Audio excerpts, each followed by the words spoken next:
So, good afternoon everyone. So, welcome to my YouTube channel, and today we are going to start our new lecture.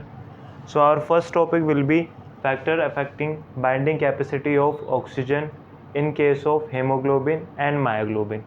Alright, let's start our topic. So, our first factor is pH.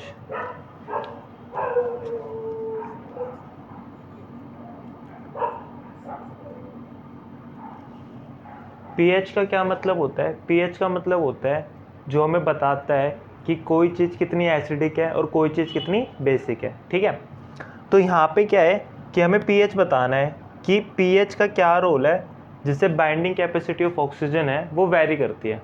ये चीज़ हमें बतानी है। ठीक है, तो Bohr model के हिसाब से जो हमारे टिश्यूज़ होते हैं, टिश्यूज़ उसमें प्रेजेंट होता है ग्लूकोज। क्या प्रेजेंट होता है उसमें? ग्लूकोज। ठीक है, टिश्यूज़ में क्या प्रेजेंट होता है? ग्लूकोज। ठीक है, अब ग्लूकोज जो है वो क्या करता है? वो हो जाता है ऑक्सीडाइज किस में हो जाता है? वो CO2 प्लस में H2O। ठीक है, यहाँ पे जो ग्लूकोज होता है उसमें कार्बन जो है, यहाँ पे जो कार्बन है वो 0 ऑक्सीडेशन स्टेट में होता है, यहाँ पे +4 ऑक्सीडेशन स्टेट में होता है। ठीक है, और ये फर्दर इक्विलिब्रियम में होता है H2CO3 के साथ, जिसे हम बोलते हैं कार्बोनिक एसिड। अगर ये एसिड है इसका मतलब क्या है? ये H+ का सोर्स है। ये क्या है? H+ का सोर्स। किसका सोर्स है ये? H+ का सोर्स। ठीक है, तो सवाल उठता है कि अब अगर हमारी टिश्यू में अगर H+ की कंसंट्रेशन बढ़ेगी तो क्या होगा? अगर H+ की कंसंट्रेशन बढ़ेगी तो pH जो होगा वो कम होगा, और अगर pH कम होगा तो इसका मतलब क्या है? चीज़ें एसिडिक होने लगेगी।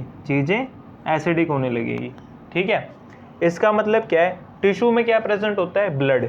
तो ब्लड प्रेजेंट होता है, वहाँ पे H+ की कंसंट्रेशन बढ़ रही है, pH कम हो रहा है तो एसिडिटी बढ़ रही है। ठीक है, एसिडिटी बढ़ रही है, और अगर एसिडिटी बढ़ेगी तो binding capacity of oxygen will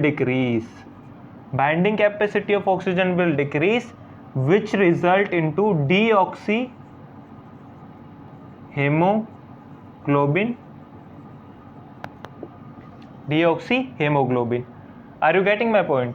तो इसके बाद क्या है कि अगर ऑक्सीजन की कंसंट्रेशन अब कम हो रही है, ठीक है, तो इसका मतलब अगर एसिडिटी बढ़ रही है, ऑक्सीडेशन की कंसंट्रेशन कम हो रही है, तो बाइंडिंग कैपेसिटी ऑक्सीजन की ऑटोमेटिकली कम हो जाएगी और डीऑक्सीहेमोग्लोबिन बढ़ जाएगा।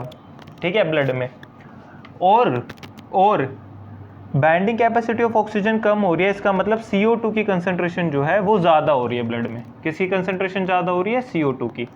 और इस वजह से ही क्या हो रहा है? एसिडिक हो रहा है सोल्यूशन, क्योंकि CO2 रिजल्ट करेगा in the formation of carbonic acid.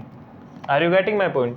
तो क्या है बोहर मॉडल के हिसाब से कि टिश्यूज़ में ग्लूकोज होता है, ग्लूकोज जो होता है वो 0 ऑक्सीडेशन स्टेट में होता है, फिर वो CO2 में कन्वर्ट होता है, +4 ऑक्सीडेशन स्टेट में जाता है और पानी देता है। ये इक्विलिब्रियम में होता है कार्बोनिक एसिड के साथ, which result in the formation of H+ ions. और जब H+ आयन की कंसंट्रेशन बढ़ेगी तो जो हमारा ब्लड होगा वो एसिडिक होगा, pH कम होगा, बाइंडिंग कैपेसिटी ऑफ O2 कम हो जाएगी। Are you getting my point? तो ये सारा बात है, और इससे क्या होगा? डीऑक्सीहेमोग्लोबिन बन जाएगा। ठीक है, अब जो pH का इफेक्ट है वो हमने हेमोग्लोबिन में तो देख लिया। ठीक है, pH का पर कोई इफेक्ट नहीं होता, pH doesn't effect or has any effect on myoglobin पे pH का कोई भी इफेक्ट नहीं होता। Are you getting my point? तो ये सारी बातें थी। ठीक है, सो pH का हमने इफेक्ट देख लिया। हाँ, एक बात और मैं बता देता हूँ आपको, हमारे ब्लड में जो pH होता है वो 7.2 से लेके 7.4 तक होता है। ठीक है, ये होता है 7.4 हमारा ऑक्सी हेमोग्लोबिन, और ये होता है हमारा डीऑक्सीहेमोग्लोबिन। तो इसी के साथ हमारा इफेक्ट ऑफ pH हमें पता चल गया मायोग्लोबिन में और हेमोग्लोबिन में। ठीक है, तो ये हमारा था पहला factor. This is our first factor, ठीक है। तो प्लीज़ नोट इट डाउन, ठीक है। मैं हट जाता हूँ 1 मिनट के लिए, आप वीडियो को पॉज कर देना और ये प्लीज़ नोट डाउन कर लेना, ठीक है। नोट साथ के साथ बनाते रहना, ठीक है। ये हो गया हमारा पहला फैक्टर। अब हम बात करते हैं हमारे सेकंड फैक्टर की।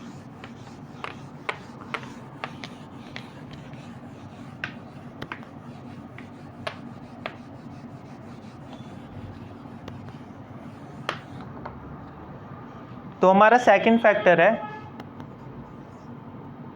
Partial pressure. पार्शियल प्रेशर, ये है हमारा सेकंड फैक्टर।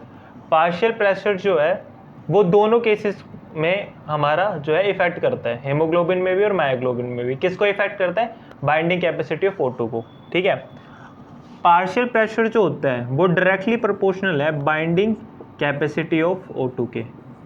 मतलब क्या है कि जितना ज़्यादा पार्शियल प्रेशर होगा, जितना ज़्यादा पार्शियल प्रेशर होगा उतनी ज़्यादा बाइंडिंग कैपेसिटी होगी ऑक्सीजन की, और जितनी ज़्यादा बाइंडिंग कैपेसिटी होगी ऑक्सी हेमोग्लोबिन या ऑक्सी मायोग्लोबिन ब्लड में ज़्यादा होगा, ठीक है, ज़्यादा होगा, ठीक है। तो ये एक बात है, ठीक है। इसके अलावा लंग्स के केस में अगर हम बात करते हैं, लंग्स के केस में अगर हम बात करते हैं तो पार्शियल प्रेशर, लंग्स के केस में अगर हम बात करते हैं या फिर हम बात करते हैं टिश्यू के केस में, दोनों के केसेस में अगर हम देखें और हमारे ब्लड में अगर पार्शियल प्रेशर ज़्यादा होगा तो automatically binding capacity of oxygen जो है वो बढ़ जाएगी। तो हमें क्या याद रखना है कि पार्शियल प्रेशर जो होता है वो डायरेक्टली प्रोपोर्शनल होता है बाइंडिंग कैपेसिटी ऑफ ऑक्सीजन के, ठीक है। हमें बस ये चीज़ याद रखनी है।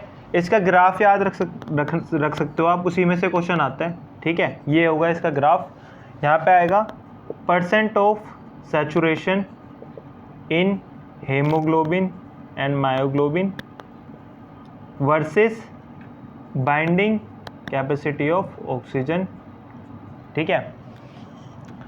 तो जो हमारा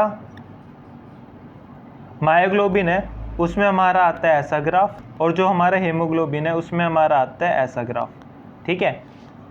ये जो होता है हाइपरबोला, ये होता है हमारा हाइपरबोला, ये होता है हमारा मायोग्लोबिन का। किसका होता है ये केस? हमारा मायोग्लोबिन का। और ये जो सेगमेंटल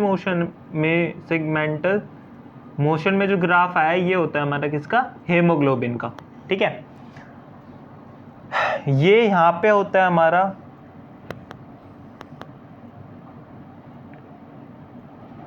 लंग्स और यहाँ पे होता है हमारा टिश्यू,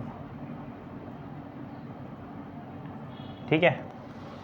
तो ये चीज़ होती है, ठीक है। और हमें पता है कि जो ब्लड फ्लो करता है वो मैं ऑलरेडी आपको बता चुका हूँ, वो लंग से टिश्यूज़ की तरफ फ्लो करता है, ठीक है। तो ये हो गया हमारा दूसरा फैक्टर, जिसमें आपको बस ये याद रखना है कि partial pressure is directly proportional to binding capacity of O2। और हेमोग्लोबिन के केस में सेगमेंटल ग्राफ आता है, और मायोग्लोबिन के केस में कैसा ग्राफ आता है हमारा? हाइपरबोला। मायोग्लोबिन के केस में कैसा ग्राफ आता है हमारा? हाइपरबोला। तो ये हमारा जो है सेकंड फैक्टर है, ठीक है। होप आपको समझ आ रहा होगा हमारा सेकंड फैक्टर, ठीक है। इसके बाद हम आते हैं अपने थर्ड फैक्टर की तरफ, ठीक है। तो हमारा थर्ड फैक्टर है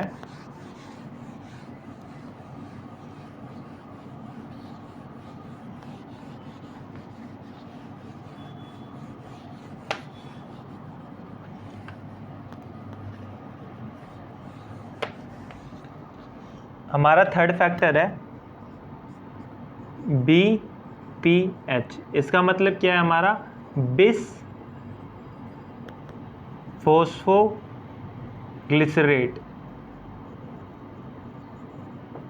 जिसका स्ट्रक्चर होता है वो कुछ ऐसा सा होता है, phosphorus double bond O, oxygen oxygen oxygen, ये कनेक्ट है, ये आ रहा है ऐसे,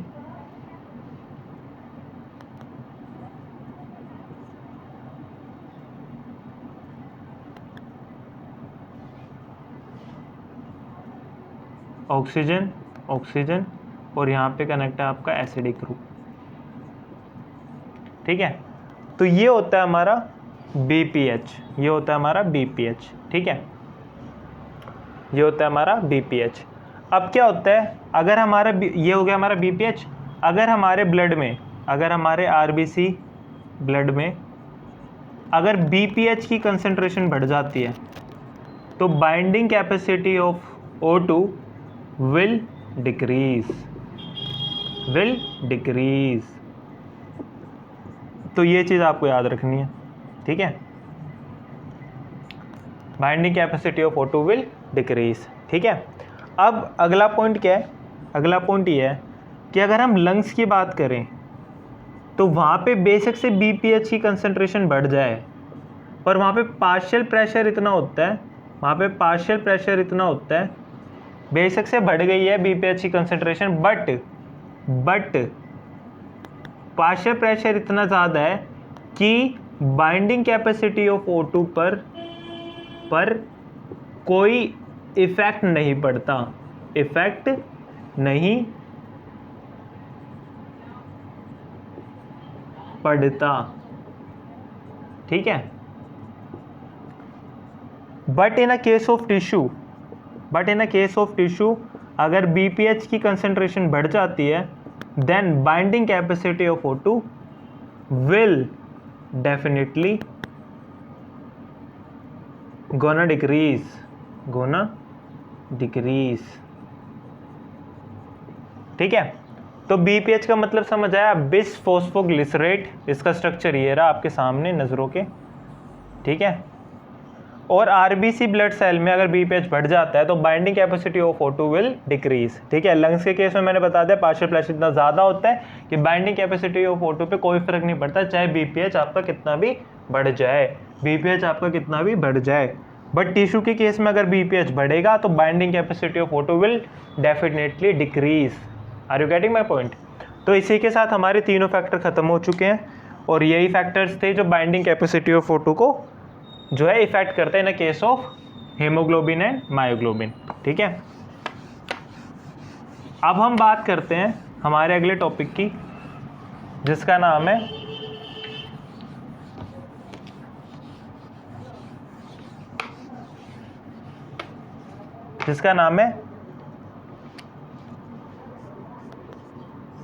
सिकल सेल एनीमिया। तो इसके बारे में पहले हम कुछ बातें जान लेते हैं। जो सिकल सेल एनीमिया होता है ना, इसका मतलब क्या होता है? जो सिकल सेल एनीमिया होता है इसका मतलब क्या होता है कि ये RBC ब्लड सेल जो होते हैं ना हमारे, उसको क्या कर देता है, डिफ्रेम कर देता है, या उसको क्या कर देता है, ब्रेक डाउन कर देता है उन सेल्स को, RBC सेल्स को, ठीक है, या उनको मिस शेप कर देता है। उसकी वजह से क्या होता है, RBC के जो सेल है बॉडी में वो कम हो जाते हैं और फ्लो ऑफ ब्लड भी रुक जाता है। उसकी वजह से क्या होता है, हमें बहुत ज़्यादा पेन महसूस होता है, ठीक है। तो ये होता है हमारा सिकल सेल एनीमिया, ठीक है। इसका मतलब ये पहला पॉइंट क्या है, पहला पॉइंट ये है, इट डिफ्रेम और it misshape the RBC blood cell, RBC blood cell को मिस शेप कर देता है या डिफॉर्म कर देता है, और RBC cells will look like a sickle shape. RBC जो ब्लड सेल्स होते हैं सिकल शेप के दिखने लग जाते हैं। सेकंड पॉइंट क्या होता है, it breaks the RBC blood cells, RBC blood cells को क्या कर देता है, ब्रेक कर देता है। Third, it stop the flow of blood. Fourth, it results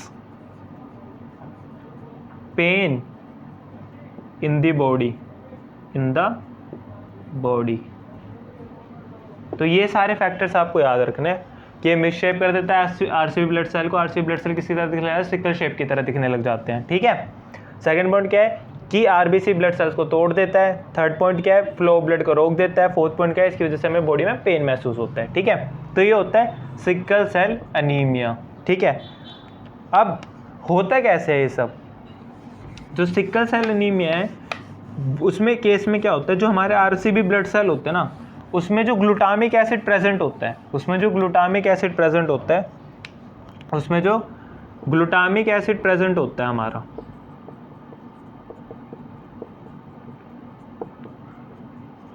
glutamic acid जो हमारा प्रेजेंट होता है,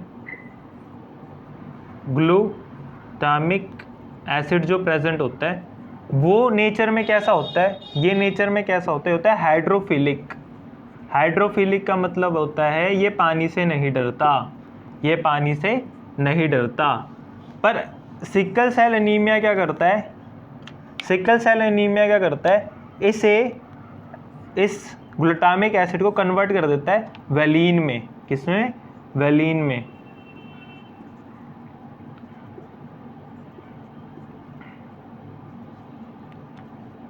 CH3 ठीक है, वेनिल में कन्वर्ट कर देता है, वेलिन में, और जो कि होता है नेचर में हाइड्रोफोबिक। तो ये सारी बातें थी आप हमारी सिकल सेल एनीमिया को लेके। होपफुली आपको सब समझ आ गया होगा। ठीक है, फैक्टर समझ आ गए होंगे, बीपीएस समझ आ गया होगा, कैसे कैसे इफेक्ट करता है वो। उसके बाद सिकल सेल एनीमिया समझ आ गया होगा। उसके बाद हमारा फाइनल टॉपिक है methaemoglobin and metmyoglobin. ठीक है, तो इसके बारे में हम पढ़ेंगे अब कि ये क्या होता है। ठीक है,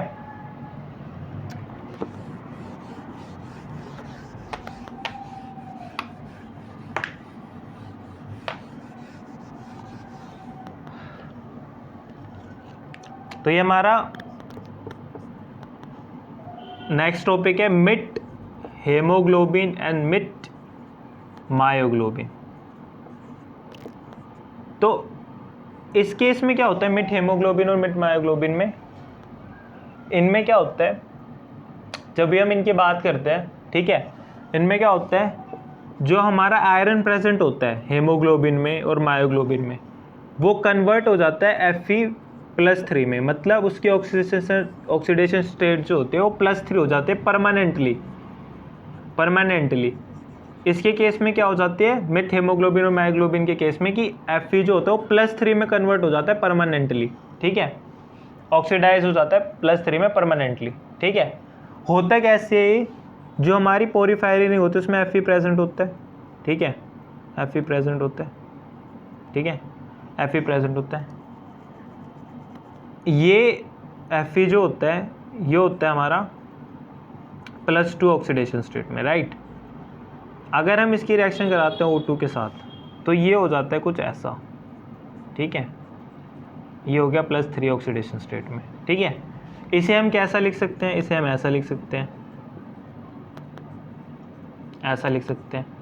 अब जब ये यहाँ पे होता है, अगर यहाँ पे कोई न्यूक्लियोफाइल आके अटैक कर देता है, ठीक है, जैसे वाटर, तो वाटर जब यहाँ पे अटैक करता है ये बाहर चला जाता है, तो यहाँ पे जो बनता है वो बनता है आयरन +3 और ये हो गया वाटर। तो ये जो न्यूक्लियोफिलिक ग्रुप यहाँ पे अटैच हुआ है और यहाँ पे जो ये आयरन +3 में है, ये जो बना है हमारा, ये होता है हमारा मिट हेमोग्लोबिन या फिर मायोग्लोबिन। इसकी 4 यूनिट हो जाएगी तो हेमोग्लोबिन हो जाएगा, नहीं तो मायोग्लोबिन तो है ये एक सिंगल यूनिट, समझ रहे हो।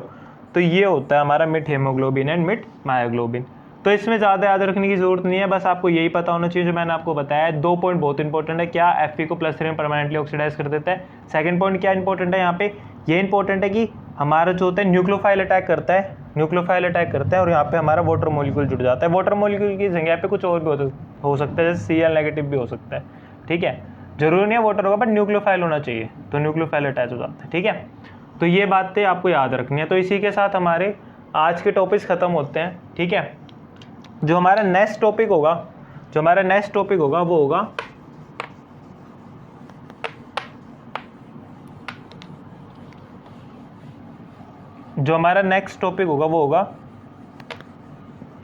नॉन